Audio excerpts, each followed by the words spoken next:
ఓం శ్రీ సాయిరామ్. పరిప్రశ్న గ్రంథం నుండి కొంత భాగం తెలుసుకుందాం. హిస్లాప్. శరీరము ఒక కురుపు వంటిది, కానీ మీరు తరచుగా దేహమే దేవాలయమని పలుకుతుంటారే. సాయి. ఆధ్యాత్మిక ప్రపంచంలోని గణిత శాస్త్రము భిన్నమైనది. 3-1 నీవు, ఈ అద్దము, నీ ప్రతిబింబము ఉన్నాయి. అద్దమును తొలగించు, నీవు ఒక్కడవే మిగులుతావు. జీవితమే అద్దము, శరీరము ప్రతిబింబము.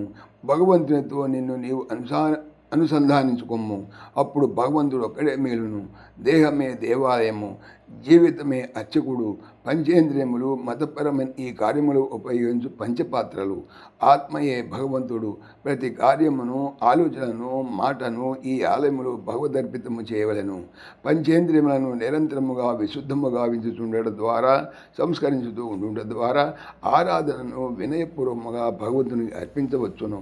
ఒక వ్యక్తి కార్యాలయమునికి వెళ్ళి ఆనాటి ప్రతి కార్యము భగవంతునికి అర్పితము చేయుచున్నానని తనకు తాను చెప్పుకును. ఆ విధముగానే ఆ కార్యములన్నీ భగవదర్పితమగును. సాయిరామ్.